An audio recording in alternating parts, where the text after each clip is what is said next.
Praise the Lord. இன்றைய ஜீவாப்பம் 2 கொரிந்தியர் 11ஆம் அதிகாரம் 2ஆம் வசனம். நான் உங்களை கற்புள்ள கன்னிகையாக கிறிஸ்து என்னும் ஒரே புருஷனுக்கு ஒப்பு கொடுக்க நியமித்தபடியால் உங்களுக்காக தேவ வைராக்கியம் கொண்டிருக்கிறேன். ஆமேன், அல்லேலூயா. பாருங்க, இந்த வசனத்தில் பவுலின் இருதயத்தில் இருந்த ஆவிக்குரிய அந்த பொறாமையும் சபை கிறிஸ்துவுக்கே முழுமையாக அர்ப்பணிக்கப்பட வேண்டும் என்ற ஆழமான சத்தியத்தையும் வெளிப்படுத்துகிறது. ஆமேன். கிறிஸ்துவுக்கே அர்ப்பணம். பாருங்க, முதலாவது நாம் தேவனுடைய பிள்ளைகளுக்காக ஆவிக்குரிய அக்கறை வேண்டும். பவுல் சொல்கிறாரு, நான் உங்களுக்காக தேவ பக்தியான வைராக்கியம் கொண்டிருக்கிறேன் என்று சொல்கிறார். இது சாதாரண அக்கறை அல்ல. நீங்கள் கிறிஸ்துவை விட்டு விலகிவிடக்கூடாது என்ற ஆழமான ஆவிக்குரிய கவலையாய் இது இருக்கிறது.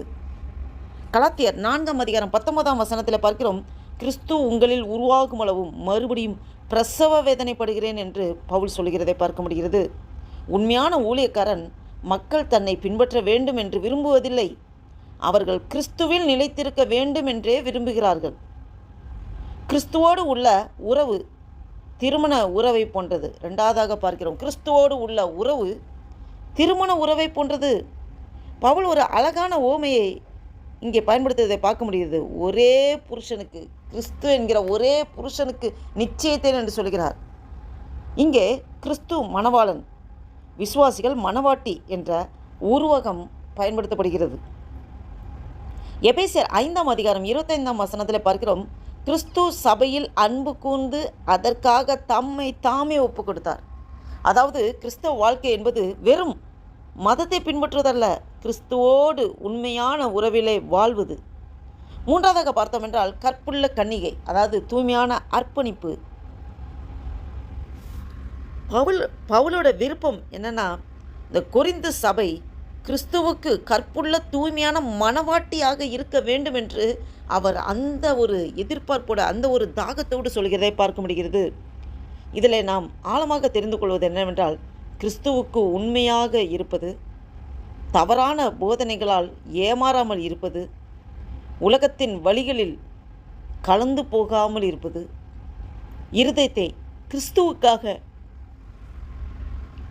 கிறிஸ்துவுக்காக முழுமையாக அர்ப்பணிப்பது. இன்னும் பார்த்தவென்றால் யாக்கோபு 4ஆம் அதிகாரம் 4ஆம் வசனத்தில் பார்க்கிறோம், உலகத்துக்கு சிநேகிதனாய் இருக்க விரும்புகிறவன் தேவனுக்கு விரோதியான சத்துருவாய் இருக்கிறான் என்று சொல்லப்பட்டிருக்கிறது. பாருங்கள், ஒரு சின்ன ஸ்டோரி மூலமாக பார்க்கலாம். ஒரு இளம் பெண் திருமணம் நிச்சயம் செய்யப்பட்டிருந்தது. அவளுடைய வருங்கால கணவன் வெளிநாட்டில் வேலை செய்து கொண்டிருந்தான். அவளிடம், நான் தூரத்தில் இருந்தாலும் நம்முடைய உறவை மறந்து விடாதே என்றான். அவள் தினமும் அவனுடைய கடிதங்களை வாசித்து அவன் சொன்ன வார்த்தைகளை நினைவில் வைத்து கொண்டாள். ஒரு நாள் சிலர் வந்து, அவன் உன்னை மறந்து விட்டான், எங்களோடு வா என்று அவளை அழைத்தார்கள். அவள் சொன்னால், நான் அவனை பார்க்கவில்லை, அவனை நான் பார்க்கல என்பதால் அவனை மறந்துவிட மாட்டேன், நான் அவனுக்காக காத்திருக்கிறேன் என்று அந்த மகள் சொல்கிறாள். அதுபோல தான் கிறிஸ்துவ வாழ்க்கையும். நாம் கிறிஸ்துவை கண்களால் பார்க்கவில்லை, ஆனால் அவர் நம்மை நேசித்தார், நமக்காக தம்மையே ஒப்பு கொடுத்தார். ஆகவே உலகத்தின் அழைப்புகளால் கிறிஸ்துவை விட்டு விலகாமல் அவருக்காக உண்மையாக காத்திருக்க வேண்டும். ஆமேன், அல்லேலூயா. இன்னும் வெளிப்படுத்தல் விசேஷத்தில் பார்க்கிறோம், 19ஆம் அதிகாரம் 7ஆம் வசனத்திலே ஆட்டுக்குட்டியானவரின் கல்யாண விருந்து, ஆட்டுக்குட்டியானவரின் கல்யாணம் வந்தது. அவருடைய மனைவி தன்னை ஆயத்தப்படுத்தி கொண்டாள் என்று பார்க்கிறோம். ஆமேன். பாருங்கள், ஒரு தந்தை தனது மகனிடம் ஒரு விலை மதிப்பற்ற பரிசை கொடுக்குறாங்க. இதை கவனமாக பார்த்துக்கொள் என்றார். மகன் அதை அலட்சியமாய் எங்கும் வைத்து விடாமல் மிகவும் கவனமாக பாதுகாத்தான். ஏன்? அந்த பொருளின் விலை மட்டும் காரணமல்ல, அதை கொடுத்தவரின் அன்பு காரணம். அதுபோல் கிறிஸ்து நமக்காக தம்மையே கொடுத்திருக்கிறார். ஆமேன். 1 கொரிந்தியர் 6ஆம் அதிகாரம் 20ஆம் வசனத்தில் பார்க்கிறோம், நீங்கள் கிரயத்துக்கு கொல்லப்பட்டவர்கள் ஆகையால் உங்கள் சரீரத்தினாலும் தேவனை மகிமைப்படுத்துங்கள் என்று சொல்லப்பட்டிருக்கிறது. இந்த 2 கொரிந்தியர் 16ஆம் அதிகாரம் 2ஆம் வசனத்தின் சத்தியம், கிறிஸ்து என்னை இரட்சித்தார், அது மட்டுமல்ல நான் கிறிஸ்துவுக்கு சொந்தமானவள் ஒவ்வொரு நினைக்க வேண்டும். ஆகவே அவருக்காக உண்மையாக வாழ வேண்டும் என்பதே இந்த வசனத்தின் ஆழமான கருத்தாக இருக்கிறது. நாம் முக்கியமாக ஞாபகத்தில் வைத்துக்கொள்கிற காரியம் 4 வார்த்தைகள்: ஆவிக்குரிய அக்கறை, கிறிஸ்துவுக்கு முழுமையாக அர்ப்பணிக்கிற அர்ப்பணம், இருதயத்தின் தூய்மை, உண்மைத்தன்மை. ஆவிக்குரிய அக்கறை, மற்றவர்கள் கிறிஸ்துவில் நிலைத்திருக்க வேண்டும். அர்ப்பணம், கிறிஸ்துவுக்கே சொந்தமான வாழ்க்கையாக இருக்க வேண்டும். தூய்மை, தவறான வழிகளில் விலக வேண்டும். உண்மைத்தன்மை, கிறிஸ்துவை விட்டு விலகாமல் நிலைத்திருக்க வேண்டும். கிறிஸ்து நமக்காக தம்மையே தந்தார். நாம் கிறிஸ்துவுக்காக நம்மை அர்ப்பணிப்போம். என் அன்பு தேவ பிள்ளைகளே, உங்களோடும் என்னோடும் ஆண்டவர் அநேக காரியங்கள் இந்த வசனத்தின் மூலம் பேசி கொண்டிருக்கிறார்.